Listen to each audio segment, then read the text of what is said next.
गगन जी योगी जी कह रहे हैं कि जब किसी अपराधी या डकैत का एनकाउंटर होता है तो समाजवादी पार्टी को बड़ा दुख होता है, क्योंकि ये उन्हीं के पाले हुए गुंडे बदमाश अपराधी हैं। बड़े दुर्भाग्य की बात है कि योगी जी जिनका एनकाउंटर कर रहे हैं वो तो बेचारे मासूम लोग हैं, और जिनका एनकाउंटर करना चाहिए वो ये रहे।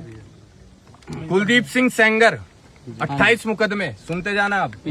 ब्रिजेश सिंह 106 मुकदमे, धनंजय सिंह 46 मुकदमे, राजा भैया 31 मुकदमे, डॉक्टर उदय भान सिंह 83 मुकदमे, अशोक चंदेल 37 मुकदमे, विनीत सिंह 34 मुकदमे, ब्रजभूषण सिंह 84 मुकदमे, चुलबुल सिंह 53 मुकदमे, मोनू सिंह 57 मुकदमे, सोनू सिंह 48 मुकदमे, अजय सिंह सिपाही 81 मुकदमे, पिंटू सिंह 23 मुकदमे, रानी सिंह 48 मुकदमे, संग्राम सिंह 58 मुकदमे, चुन्नू सिंह 42 मुकदमे, याशा सिंह 88 मुकदमे। और ये तो बात छोड़ो आप, हम एक बात कहना चाहेंगे, एक बार माननीय मुख्यमंत्री जी के ऊपर भी कितने मुकदमे हैं इसकी भी जांच हो, उसे भी आप लोग उठाने का काम करें।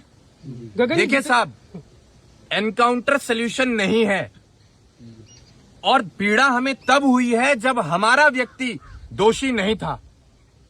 और अगर ऐसे आप हत्याएं करेंगे, जान लेंगे किसी की, तो एक चीज का ध्यान रखना, भगवान के घर देर है अंधेर नहीं है। जितने नाम आपने गिनवाया सब नाम के बाद में सिंह लगे हुए थे। क्या बताना आप चाह रहे हैं कि यादवों को टारगेट किया जा रहा है, किसी विशेष जात को टारगेट बिल्कुल किया जा रहा है, नाम के बिल्कुल पीछे किया जा रहा है। भैया इनकाउंटर है कि हत्या है? ये हत्या है, और एनकाउंटर का रूप देकर जी भैया जिसने हत्या किया उसके साथ कार्रवाई होनी चाहिए कि नहीं? बिल्कुल कार्रवाई होनी चाहिए। और हमें तो ऐसी भी सूचना मिली है कि कुछ अधिकारी ऐसे हैं जो प्रमोशन पाने के लिए ऐसी घटनाओं को बढ़ावा देते हैं। भैया आप एक सेमिनार में बोले थे, एक और चीज हमें ये भी सूचना मिली है कि कई अधिकारी जी भैया पैरों पर गोली मारने का भी अपना रिकॉर्ड बनाना चाहते हैं। गगन यादव जी इस परिवार के साथ भैया क्या? हमें ये भी पता है जी भैया जी कि अब तक 56 वाला रिकॉर्ड तोड़कर वो एनकाउंटर में अपना भौकाल बनाना चाहते हैं कि हम सबसे ज्यादा एनकाउंटर करने वाले एनकाउंटर स्पेशलिस्ट हैं। एक सेमिनार में मैंने आपको सुना था कि अगर युवाओं का पसीना बहेगा तो उस जगह मेरी खून बहेगी। तो इसके बारे में आप क्या कहेंगे? यहाँ तो मतलब खून से खून दिख रहा है, इसके बारे में क्या कहेंगे? हम तो यहाँ मौजूद जो हमारे लिए हजारों की संख्या में लोग आए हैं, हम इनसे कहना चाहेंगे कि कभी भी हमारी करनी और कथनी में आपको फर्क दिखा हो तो हम आपके दरवाजे पर दोबारा कभी नहीं आएंगे। यहाँ हम नेतागिरी करने, राजनीति करने नहीं आए हैं। यहाँ हम सही मायने में पीड़ित परिवार को हिम्मत देने आए हैं, उनके आंसू पोंछने आए हैं। दूसरा सवाल ये है कि जब यहाँ से वो गांजी पर बताया था, गांजी और चड्डा पे वो गया था, तो और 2 दिन बाद वो फर्स्ट क्लास रहता है, वहाँ पर उसकी पूछताछ की जाती है, तो उसके पास अचानक से रिवॉल्वर कैसे आ गया, जो है कैसे बरामद हुआ? ये सवाल कौन होता है? हमें बचपन से बताते आए हैं कि पुलिस जेबड़ी का भी सांप बना देती है। ऐसे फर्जी एनकाउंटर अगर आगे भी चलते रहे तो प्रदेश की स्थिति बद से बदतर होती चली जाएगी, और ऐसे मुद्दे सिर्फ राजनीति का रूप लेते रहेंगे और जाति हिंसा आगे बढ़ती रहेगी। आपके पास युवाओं की संख्या काफी ज्यादा है, तो क्या आप प्रोटेस्ट कर सकते हैं युवाओं को लेकर? मैं कह तो रहा हूं आपको, ये एक मामला नहीं है आज का। हाँ जी, ऐसे तमाम घटनाएं रोज होती हैं जी प्रोटेस्ट अगर होगा जी, तो निस्संदेह देश में, न सिर्फ प्रदेश में, एक देश में बहुत बड़ा प्रोटेस्ट होगा कि ये सरकार विफल है प्रदेश चलाने में, देश चलाने में। और अगर ऐसे लोग गद्दी पर बैठे रहे तो ना जाने कितनी माओ की कोख उजड़ जाएंगी। आप लोगों ने डर बैठा रखा है, सरकार ने डर बैठा रखा है।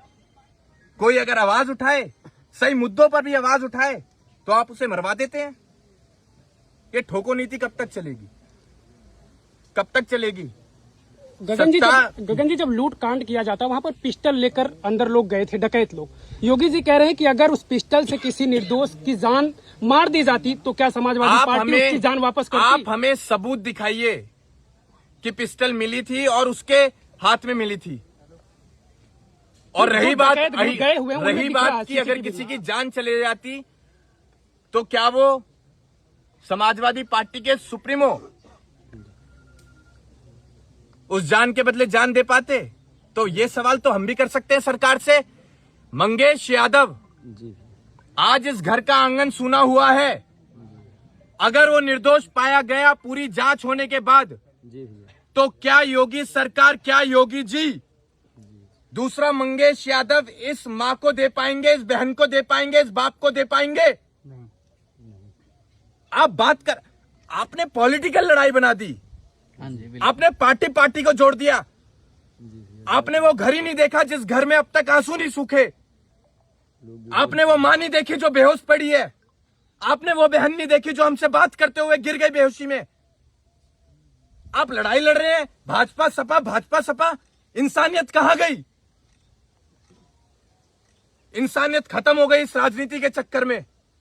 लास्ट सवाल बता दीजिए, जिस प्रकार 1.5 करोड़ की डकैती हुई उसके बाद मामला पूरा चर्चित हुआ, उत्तर प्रदेश पुलिस पे प्रश्न तमाम खड़े हुए कि अभी तक अपराधी नहीं पकड़ा गया, तो क्या मंगेश यादव को कहीं एक कमजोर परिवार को बलि का बकरा नहीं बना दिया गया लोगों की जुबान पे ताला लगाने के लिए कि इनकाउंटर में मारा गया मुख्य आरोपी? इस देश में कमजोर आदमी हमेशा पिसेगा, कमजोर आदमी हमेशा मारा जाएगा। ताकतवर को कोई उंगली भी नहीं दिखा सकता। हमें दिखा के दिखाओ मंगेश यादव को। लेकिन जी भैया, अब जो कमजोर है उसके साथ भी ताकत बन के हम लोग खड़े हुए हैं। अब कोई कमजोर नहीं है। राजा किसे बनाया जाता है? प्रजा की सेवा कैसे होती है?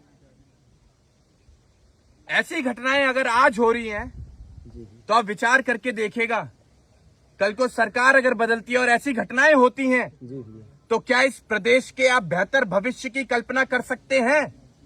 बिल्कुल नहीं कर सकते। नहीं कर सकते हैं। उसको न्याय दिलाने के लिए गगन यादव कहां तक जाएंगे?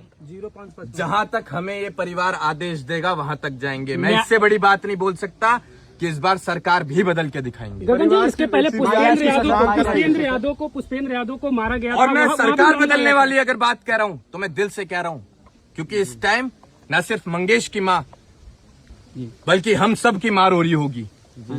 हम सब की मां की आत्मा तड़प रही होगी। तो सरकार उन मां की बद्दुआओं से बदलेगी, देखना।